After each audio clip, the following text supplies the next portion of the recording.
ಎಲ್ರಿಗೂ ನಮಸ್ಕಾರ. Welcome back to Prema Ramesh YouTube channel. ಇವತ್ತಿನ ಲಾಗ್ನ ವಿಶೇಷತೆ ಏನಂದರೆ, ಇವತ್ತು ನಮ್ಮದು ವೆಡ್ಡಿಂಗ್ ಆ್ಯನಿವರ್ಸರಿ ಇರೋದ್ರಿಂದ ಇವತ್ತು ಹೇಗೆ ಸೆಲೆಬ್ರೇಷನ್ ಮಾಡಿದ್ವಿ, ಹೇಗೆಲ್ಲ ಹೋಯ್ತು ಈ ಡೇಸು, ಮತ್ತು ಏನೆಲ್ಲ ಪ್ರಿಪೇರ್ ಮಾಡಿದ್ವಿ ಅನ್ನೋದನ್ನ ಈ ಲಾಗ್ನಲ್ಲಿ ತೋರಿಸ್ತಾ ಹೋಗ್ತೀನಿ ಫ್ರೆಂಡ್ಸ್. ನೋಡಿ, ಲೈಕ್ ಮಾಡಿ, ಸಬ್ಸ್ಕ್ರೈಬ್ ಮಾಡ್ಕೊಳ್ಳೋದನ್ನ ಮರಿಬೇಡಿ. ಬಿಫೋರ್ ಡೇಸೇ ದೇವ್ರ ಮನೆಯೆಲ್ಲ ರೆಡಿ ಮಾಡಿ ಇಟ್ಕೊಂಡಿದ್ದೆ. ಬೆಳಗ್ಗೆ ಬೇಗ ಎದ್ದು ಮನೆಯೆಲ್ಲ ಕ್ಲೀನ್ ಮಾಡಿ ದೇವ್ರಿಗೆ ಎಲ್ಲ ಅಲಂಕಾರ ಮಾಡಬೇಕಲ್ಲ, ಸಿಂಪಲ್ಲಾಗಿ ದೇವ್ರ ಮನೆಯನ್ನು ರೆಡಿ ಮಾಡಬೇಕು ಅಂದ್ಬಿಟ್ಟು ಬೇಗ ಎದ್ದು ಹೂವು ಹಾಕಿ ರೆಡಿ ಮಾಡ್ತಾಯಿದ್ದೀನಿ. ಹೂವು ಎಲ್ಲ ನಾನು ಬಿಫೋರ್ ಡೇಸೇ ಮೊಗ್ಗೆಲ್ಲ ತೊಗೊಂಡು ಕಟ್ಟಿಟ್ಕೊಂಡಿದ್ದೆ. ಬೆಳಗ್ಗೆ ಎದ್ದು ತಿಂಡಿ ಮಾಡಿ ದೇವ್ರ ಮನೆ ರೆಡಿ ಮಾಡಿಬಿಟ್ಟು ಟೆಂಪಲ್ಗೆ ಹೋಗೋಣ ಅಂದ್ಬಿಟ್ಟು ಹಸ್ಬೆಂಡು ಹೇಳಿದರು.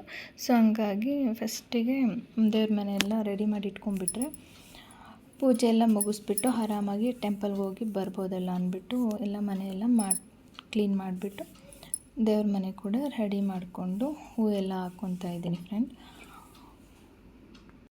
ನನ್ನ ಮಗ ಸ್ವಲ್ಪ ದಿನದಿಂದ ಏನಾದರೂ ಸ್ಪೆಷಲ್ಲಾಗಿ ಪ್ರಿಪೇರ್ ಮಾಡಮ್ಮ ಅಂತ ಕೇಳ್ತಾನೆ ಇದ್ದ. ಸರಿ ಬಿಡು ಆಯ್ತು, ಇವತ್ತು ಎಲ್ಲ ಪೂಜೆ ಎಲ್ಲ ಮಾಡಾದ್ಮೇಲೆ ಟೆಂಪಲ್ಗೆ ಹೋಗಿ ಬಂದಮೇಲೆ ಮಧ್ಯಾಹ್ನ ಊಟಕ್ಕೆ ಏನಾದರೂ ಸ್ಪೆಷಲ್ಲಾಗಿ ರೆಡಿ ಮಾಡೋಣ ಅಂದ್ಬಿಟ್ಟು ಬಿಫೋರ್ ಡೇಸೇ ಅವನು ಕೂಡ ಹೆಲ್ಪ್ ಮಾಡಿದ್ದ ಒಬ್ಬಟ್ಟಿಗೆ. ಅದು ಹೂರಣ ಎಲ್ಲ ರೆಡಿ ಮಾಡಿ ಇಟ್ಕೊಂಡಿದ್ದೆ, ಫ್ರಿಜ್ಜಿಗೆ ಎತ್ತಿಟ್ಕೊಂಡು ಬೆಳಗ್ಗೆ ಎಲ್ಲ ಪೂಜೆ ಎಲ್ಲ ಮುಗಿಸಾದ್ಮೇಲೆ ಹೋಗಿ ಬಂದು ಮಾಡೋಣ ಅಂದ್ಕೊಂಡ್ವಿ. ಬೆಳಗ್ಗೆ ನೀಟಾಗಿ ಪೂಜೆ ಎಲ್ಲ ಆಯಿತು ಬೇಗನೆ. ಈ ಥರ ಇತ್ತು ಇವತ್ತಿಂದು ಸ್ಪೆಷಲ್ ಪೂಜೆ ಅಂತ ಹೇಳ್ಬೋದು ಫ್ರೆಂಡ್ಸ್. ಹಾಗೆ ಒಂದು ಕ್ಲಿಪ್ಪಿಂಗ್ ತೊಗೊಂಡ್ವಿ. ಹೂರಣ ಎಲ್ಲ ರೆಡಿ ಮಾಡಿದ್ದೆ, ಒಂದೊಂದೇ ಉಂಡೆ ಹಾಕ್ಕೊಂಡು ಕನಕು ಕೂಡ ಬೆಳಿಗ್ಗೆ ಎದ್ದು ಮಾಡಿಕೊಂಡು ಒಂದು ಕನಕೆಲ್ಲ ಎತ್ತಿಟ್ಕೊಂಡು ಒಬ್ಬಟ್ಟು ಪ್ರಿಪೇರ್ ಮಾಡೋಣ ಅಂದ್ಬಿಟ್ಟು ಒಬ್ಬಟ್ಟು ಪ್ರಿಪೇರ್ ಮಾಡ್ತಾಯಿದ್ದೀನಿ. ಮಧ್ಯಾಹ್ನ ಊಟಕ್ಕೋಸ್ಕರ ಮಾಡ್ತಾ ಇರೋದು ಇದನ್ನು. ಮಧ್ಯಾಹ್ನಕ್ಕೆ ಎಷ್ಟು ಬೇಕೋ ಊಟಕ್ಕಷ್ಟು ಒಬ್ಬಟ್ಟನ್ನ ಬೇಯಿಸ್ಕೊಳ್ಳೋಣ ಅಂದ್ಬಿಟ್ಟು ರೆಡಿ ಮಾಡ್ತಾಯಿದ್ದೀನಿ.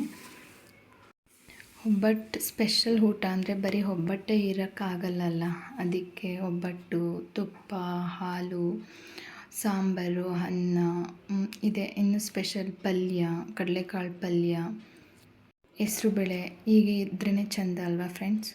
ಕೊನೆಗೆ ಒಬ್ಬಟ್ಟು ರೆಡಿ ಆಯಿತು. ಒಬ್ಬಟ್ಟು ಸಾರು ಕೂಡ ರೆಡಿ ಆಯಿತು. ಮತ್ತು ತುಪ್ಪ ಮತ್ತು ಹಾಲು ಕೂಡ ಕಾಯಿಸಿ ರೆಡಿ ಮಾಡಿ ಎತ್ತಿಟ್ಕೊಂಡೆ. ಮತ್ತು ಪಲ್ಯ, ಹೆಸರುಬೇಳೆ ಪಲ್ಯ ಆಗಿರ್ಬೋದು, ಅದು ಕೂಡ ರೆಡಿ ಆಯಿತು. ಹೆಸರುಬೇಳೆ ಪಲ್ಯ ಕೂಡ ರೆಡಿ ಮಾಡಿದ್ದೆ. ಮತ್ತು ಕಾಳು ಗೊಜ್ಜು ಕೂಡ ಪ್ರಿಪೇರ್ ಮಾಡಿದ್ದೆ.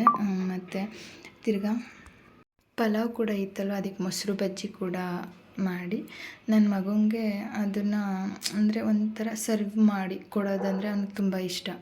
ಅವ್ನಿಗೆ ಹೋಟೆಲ್ ಸ್ಟೈಲಲ್ಲಿ ಸ್ವಲ್ಪ ಸಿಂಪಲ್ಲಾಗಿ ಈ ಥರ ಎಲ್ಲ ಹಾಕಿ ತುಪ್ಪ ಎಲ್ಲ ಹಾಕಿ ಪಲ್ಯ ಎಲ್ಲ ಒಂದಕ್ಕೆ ಸಪ್ರೇಟ್ ಹಾಕ್ಕೊಟ್ರೆ ಅವ್ನು ತುಂಬ ಖುಷಿಯಾಗಿ ಇಷ್ಟಪಟ್ಟು ಅವನ ಲೆಕ್ಕಾಚಾರದಲ್ಲಿ ತಿಂತಾನೆ. ಅವನು ಒಂಥರ ತುಂಬ ಇಷ್ಟ ಅವನಿಗೆ. ಸೊ ಅದಕ್ಕೋಸ್ಕರ ಹೀಗೆ ಸರ್ವ್ ಮಾಡಿಕೊಟ್ಟೆ. Thanks for watching friend.